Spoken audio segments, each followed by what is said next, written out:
Alright, let's try this. The camera is still just as crappy as I remember, but we'll see if the audio works. I'm not going to make a super long video here for a couple of reasons. One, I just want to do sort of a quick update. I've become completely addicted to establishing the benchmarks of my experience by recording my thoughts on them and putting up on YouTube. And such that I feel like basically, in a lot of ways, YouTube has become my significant other insofar as one typically talks about one's thoughts and one's day and such with a significant other when one gets home. And that's exactly what I wanted to do when I got home today, is talk to nobody, except it doesn't feel like you're talking to nobody. When I am doing this, it feels like I'm having a conversation with somebody. It just does. I don't know why.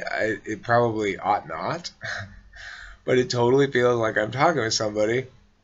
And a really good friend who only wants to listen and never wants to say anything.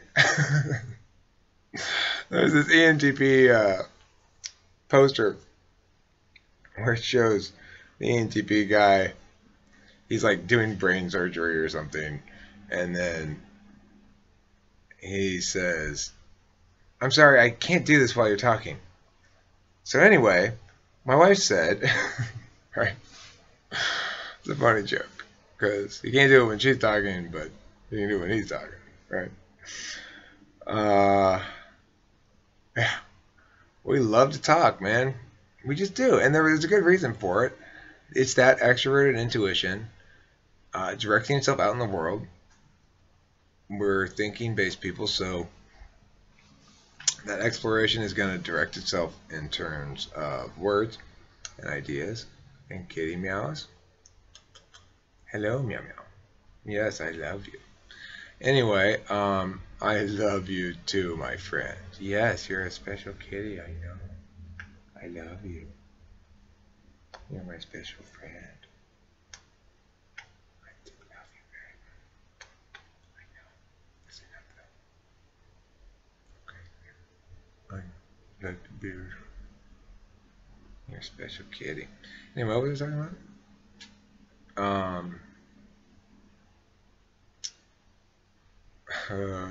Right. Making YouTube videos and stuff. So I had a really high impact, exhilarating day yesterday. Late into the night, I stayed up, and I was really tired this morning. But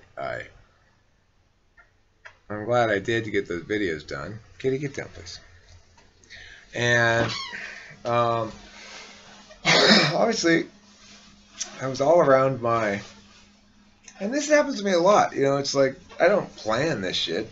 I don't sit there and go, I know I'm gonna make a video for So Malicious asking her out, and it's gonna. Let me just think about this, and you know, I'll start video production on Thursday, and by 2 weeks from today, I should have the video made, and I will formally ask her out at that point on a date.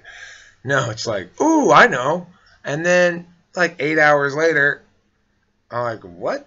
Yeah, what? Where am I? What's going on? Like, shit's going down. All right, you know. And today was I just had my last class. This is what I really wanted to talk about when I came home. I just had my last class before Christmas break. And I'm ready for Christmas break. I realized that I am so ready for it. I need the time off. I need a little time off. I got a class on Tuesday anyway, but it's a day camp. I'm just charging them $50 a head for it. 6 hours. And which is like insanely cheap. You know, it's like less than $10 an hour per kid. But if I get like 10 or 12, it's fine. So it's worth it for Tuesday or something. I don't know. It's fun class. That's why I want to teach it, though. I want to teach you this fun class. It's my critical thinking class, my logic class, you know. And yeah, make a little extra, few $100 for Christmas or something. That's fine. Why not? I don't mind that class. It's not a debate. It's different. And so it's a nice change of pace. Even though I don't like to do things that aren't debate, but I developed this curriculum. I mean, I taught logic back at Rebay, and it's based on my logic class and my critical thinking stuff. It's been refined.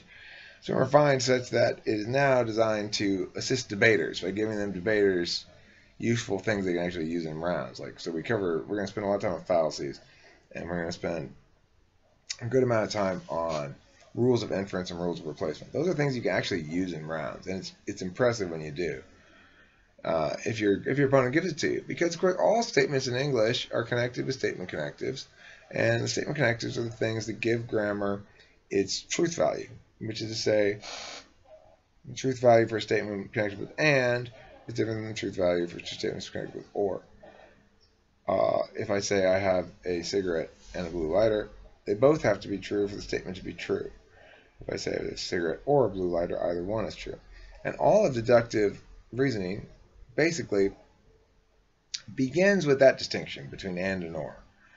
And then "if-then" comes into play. If and only if is just two if-thens pushed together. And not. That's really all there is to it, you know. And, or, if then, not. So,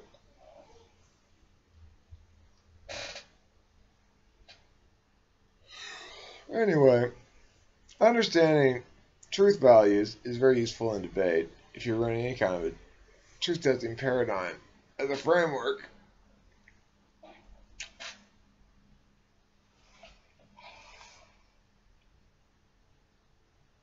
Understanding the limits of truth values is also useful. So, obviously, that which cannot be falsified is one way of understanding something that doesn't have a truth value.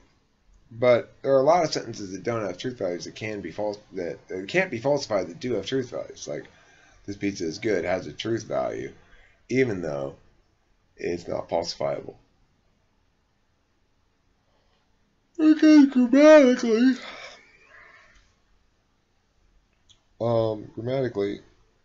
it can be challenged, so to speak, as opposed to a question. If I say, "Is this pizza good?" you can't challenge me. "No, that pizza's not good." I didn't say it was, I just asked you. Oh, okay.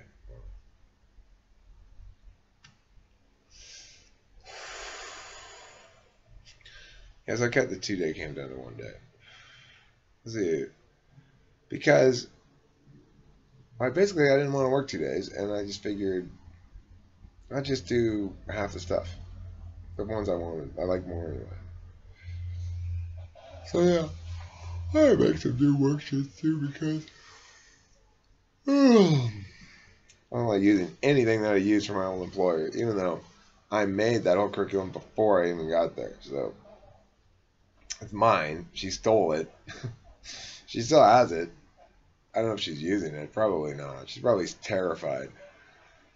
Unlike me, she's terrified of legal action. She likes to threaten it, but in reality, she's terrified of it. So, whereas I actually want it. I want to go to court. I don't want to start the process, but I would love to be dragged into court. That'd be the best way to go. You don't want to be the one who starts the process, because you're starting on weaker ground. You want to be the one who's responding. If I'm responsive, rather than initiative, then my first argument gets to be for frivolousness. Whereas they don't get that side. They don't get that argument.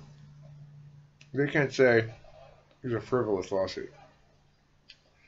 Whereas I can't. And being a counterpuncher by nature, I align towards the neg. So,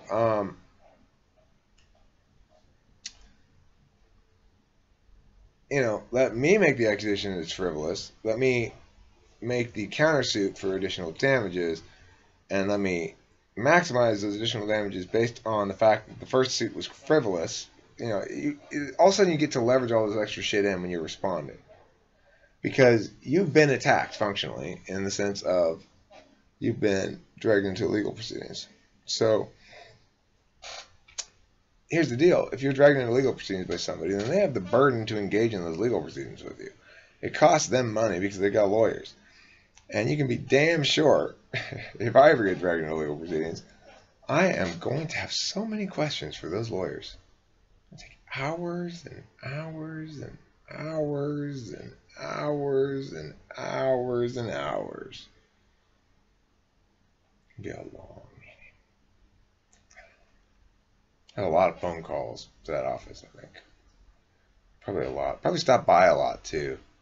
Drop off some paperwork for them to read. Because, it takes lawyers a little bit of time to read that paperwork. I'm going to make it really dense, too. Nice and dense. Sure takes a while.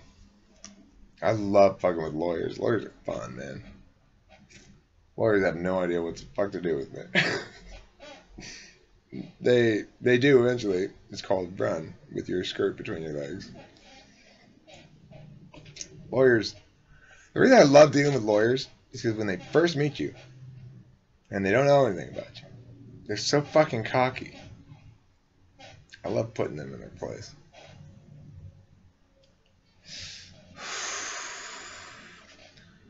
What? I'm cocky too? Well, maybe. But I really do make an effort to be cocky in defense of justice. Makes a difference. Anyway. Christmas break, y'all. We'll have a non-alcohol party. Going about 2 years. 2 years, no alcohol. Pretty soon. My no alcohol birthday, my sobriety date, as they say, is December 26th. And is now the, 20th? 20th? 21st? Monday, Tuesday, Wednesday, Thursday, Friday. Saturday? Is that when it is? Is that 20 Saturday? 26th? I think so. It's a big day for me. It really is. 2 years. That'll be twice as long as I'd ever gone before. I'd gone a year before. But, not gone. Everything wood related. I guarantee you I'm not going to be drinking. But just as a general matter of good policy, I show respect to alcohol by doing stuff like knocking on wood. I respect that enemy. I will not go near him. I respect the restraining order. I will not challenge that restraining order one bit. Will not go within 1,000 feet of that guy. He is too powerful for me. So, I'm free and easy on multiple levels. I'm free and easy because it's Christmas break. I'm free and easy because I'm still not drinking. It's 2 years. 2 fucking years. Oh, it's the best 2 years of my life, by far. By far. And, I mean, I'm the luckiest man in the world. Also, there's that whole thing. Like, why do I get to play all the time? Not everybody gets to play all the time. So, yeah. Merry Christmas to you all. I wish you all whatever it is you want. Whatever it is you want. Whether it's you want more play, or you want more work, or you want more money, or you want more chicks, or you want more whatever. I want you to get that. If you're a chick and you want more dudes, I want you to get that too. Alright? Or if you're a dude and you want more dudes, I want you to get that too. And, whatever it is you want. You want coal in your stocking? Like my daughter always wanted coal in her stocking. She was desperate to get coal. Because, obviously, presents are the normal thing you get. What would be much more interesting would be to be the one who gets the coal. Almost everybody gets presents, nobody gets coal. Right? That was her thinking, I can guarantee you. She wanted coal. I think we got her coal one year. I don't know. Candace says we did. I don't remember. I was probably drunk. I'm sad drinking away my child's childhood, but I'm not going to live in regret and remorse. I mean, I did what I had to do, I guess, for whatever reason. Anyway, Merry Christmas.